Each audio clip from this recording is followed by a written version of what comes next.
ভারতের চোখগুলোর ভবিষ্যৎ কি বলুন তো? আজকের এই আলোচনায় আমরা ঠিক এইটাই বোঝার চেষ্টা করব।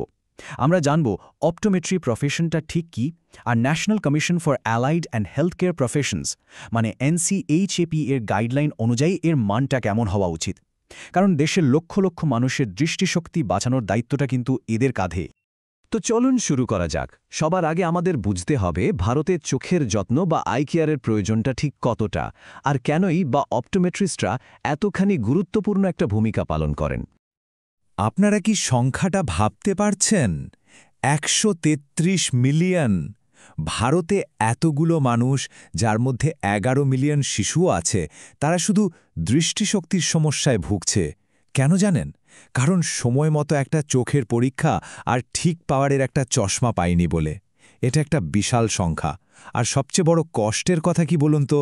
এর বেশিরভাগটাই কিন্তু আটকানো যেত। এই যে এত বড় একটা সমস্যা, এটা কিন্তু দেশের অর্থনীতি আর সমাজের ওপর একটা বিরাট বোঝা তৈরি করে। তবে ভালো খবরটা হলো, এই সমস্যাটা কিন্তু সমাধান করা সম্ভব। আর এই সমাধানের লড়াইয়ে যারা একদম সামনে থেকে নেতৃত্ব দিচ্ছেন, তারাই হলেন অপটোমেট্রিস্টরা। বলা যেতে পারে সমস্যার আসল চাবিকাঠিটা তাদের হাতেই। এখন এত বড় একটা স্বাস্থ্য সমস্যার মোকাবেলা করতে হলে তো আমাদের হাইলি ট্রেইনড প্রফেশনাল দরকার, তাই না? ঠিক এখানেই চলে আসে national commission for allied and health care professions বা NCHAPর ভূমিকা। চলুন এবার দেখে নেওয়া যাক এই সংস্থাটা ঠিক কিভাবে অপটোমেট্রি স্ট্যান্ডার্ড বা মান ঠিক করে দিচ্ছে। এই যে NCHAP, এটা হলো ভারত সরকারের একটা অফিসিয়াল বডি। এর মূল কাজটা কি? কাজটা হলো সারা দেশে স্বাস্থ্যসেবা সংক্রান্ত পড়াশোনা আর প্র্যাকটিসের একটা নির্দিষ্ট স্ট্যান্ডার্ড বজায় রাখা। সোজা কথায়, যাতে আপনি দেশের যেখানেই যান না কেন একটা ভালো মানের ট্রিটমেন্ট পান, সেটাই নিশ্চিত করা। NCHP এর সংজ্ঞা বলছে, অপটোমেট্রিস্টরা হলেন allied and health care professional বা AHP। এর মানে কি? এর মানে হলো এরা এমন কোয়ালিফাইড স্বাস্থ্যকর্মী যারা ডাক্তার এবং অন্যান্য স্পেশালিস্টদের সাথে একটা টিমের মতো কাজ করেন। রোগ নির্ণয় করা থেকে শুরু করে চিকিৎসা, এমনকি রোগ প্রতিরোধের ক্ষেত্রেও এরা সাহায্য করেন। বেশ, তাহলে প্রশ্ন হল, এত গুরুত্বপূর্ণ একজন প্রফেশনাল কিভাবে তৈরি হন? NCHAP এর গাইডলাইন অনুযায়ী এর জন্য একটা 4 বছরের একাডেমিক জার্নি পার করতে হয়।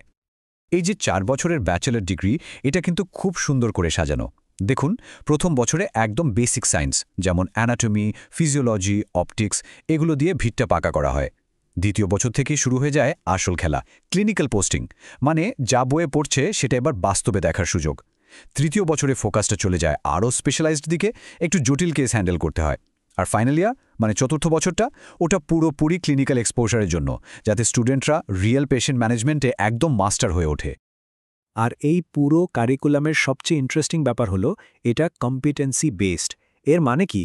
এর মানে হলো ফোকাসটা শুধু এই দিকে নয় যে একজন স্টুডেন্ট কি জানে, বরং সে কি করতে পারে তার ওপর। সোজা কথায়, হাতে কলমে কাজটা শিখছে কিনা সেটাই আসল। এর ফলে কি হয়, যখন কেউ পাশ করে বেরোয়, সে প্রথম দিন থেকেই ফিল্ডে কাজ করার জন্য একদম রেডি থাকে। একাডেমিক পড়াশোনা তো হলো, কিন্তু এরপর আসি সবচেয়ে ক্রুশিয়াল স্টেজটা, যে স্টেজে বইয়ের পড়াটা সত্যিকারের কাজে পরিণত হয়। আর সেটা হলো 1 বছরের ম্যান্ডেটরি ইন্টার্নশিপ। হ্যাঁ, NCHP এর নিয়ম অনুযায়ী পড়া শেষ করার পর টানা 12 মাস, মানে পুরো একটা বছর এই ইন্টার্নশিপটা করতেই হবে। আর পুরোটাই হবে অভিজ্ঞ সিনিয়রদের সুপারভিশনে।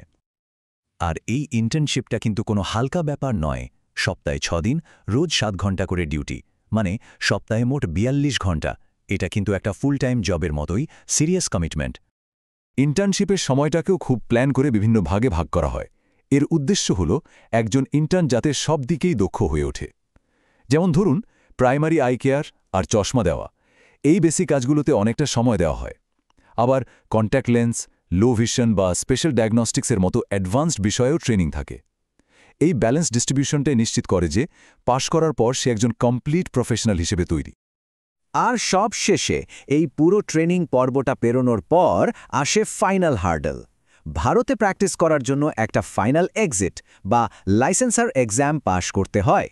এটাই হলো শেষ ধাপ, যা নিশ্চিত করে যে দেশের প্রত্যেক অপটোমেট্রিস্ট একটা নির্দিষ্ট ন্যাশনাল স্ট্যান্ডার্ড মেনেই কাজ করছেন। তো এই কঠিন ট্রেনিং আর পরীক্ষা পাশ করার পর একজন অপটোমেট্রিস্টের সামনে ক্যারিয়ারের কি রাস্তা খুলে যায়? চলুন এবার সেটাই একটু দেখে নেই। ক্লিনিক্যাল লাইনে ক্যারিয়ারের গ্রোথটা কিন্তু বেশ স্ট্রাকচার্ড। একজন অপটম ডিগ্রি নিয়ে অপটোমেট্রিস্ট হিসাবে কাজ শুরু করেন। এরপর 5 বছরের অভিজ্ঞতা হলে তিনি হন কনসালটেন্ট অপটোমেট্রিস্ট।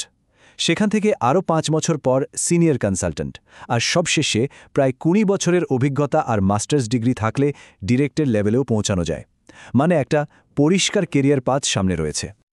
তবে কাজের সুযোগ কিন্তু শুধু হসপিটাল বা ক্লিনিকে আটকে নেই। দেখুন কত অপশন। হসপিটাল আর প্রাইভেট প্র্যাকটিস তো আছেই, তাছাড়াও লেন্স বা বিভিন্ন ইকুইপমেন্ট কোম্পানিতে কর্পোরেট চাকরি, বড় বড় অপটিক্যাল চেইন বা দোকানে কাজ, পাবলিক হেলথ সেক্টরে কমিউনিটির জন্য কাজ, এমনকি পড়ানো বা রিসার্চের লাইনেও যাওয়া যায়। মানে অপশন কিন্তু অনেক।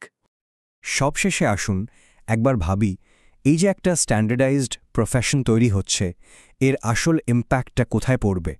এটা ভারতের আই কেয়ারের ভবিষ্যৎকে কিভাবে বদলে দেবে? অফিসিয়াল ডকুমেন্ট থেকেই একটা লাইন তুলে ধরছি, যেটা এই প্রফেশনের গুরুত্বটা দারুণভাবে বুঝিয়ে দেয়। বলা হয়েছে রিফ্র্যাক্টিভ এররের বিশাল চাহিদা আর তার থেকে তৈরি হওয়া দৃষ্টির সমস্যা মোকাবেলায় অপটোমেট্রিস্টদের অবদানই প্রধান। সোজা কথায়, আমাদের দেশে চশমার পাওয়ারের যে বিরাট সমস্যা, সেই সমস্যাটা সমাধান করার মূল দায়িত্বটা কিন্তু অপটোমেট্রিস্টদেরই। তাহলে শেষ প্রশ্নটা এটাই, এই যে একটা স্ট্যান্ডার্ড মেনে এত কঠিন ট্রেনিং নিয়ে অপটোমেট্রিস্টদের নতুন প্রজন্ম তৈরি হচ্ছে, তারা ভারতের চক্ষুস্বাস্থ্যের ছবিটা ঠিক কতটা বদলাতে পারবে? এই প্রশ্নটার উত্তরের উপরেই কিন্তু নির্ভর করছে আমাদের দেশের কোটি কোটি মানুষের চোখের ভবিষ্যৎ।